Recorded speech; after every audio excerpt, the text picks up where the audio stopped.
third story. And this is where it all comes together, I think. This is called Inner Bay Covenant Church in Seattle, Washington. Inner Bay has a fascinating story because they are an evangelical covenant church. And so those of you familiar with that, they're kind of a Norwegian and Swedish background. And Norwegish, hey, that's hybrid. All right, you coined that right here.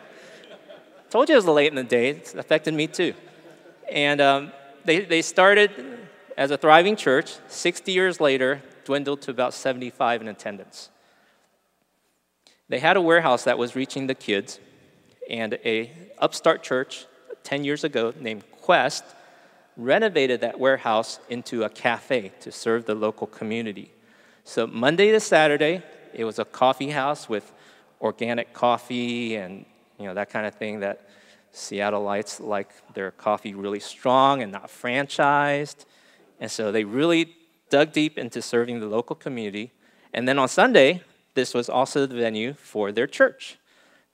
And so multi-use facility, paid the rent, and began reaching people. And a gifted leader named Eugene Cho,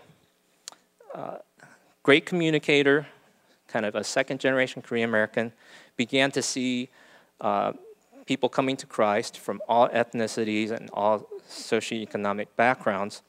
And I'm going to read from the book, Better Together, Making Church Mergers Work, by Dr. Warren Bird and Jim Tomberlin. And here's a quick recap of the story.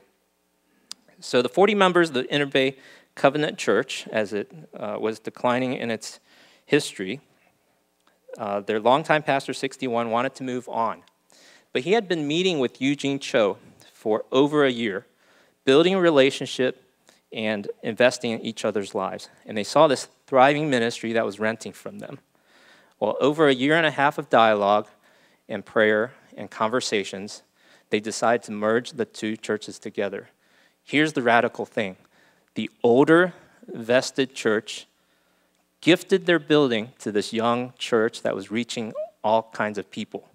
And that older senior pastor submitted himself to become an associate pastor for this younger pastor to lead the church because he had vision and he had gifting and he had energy.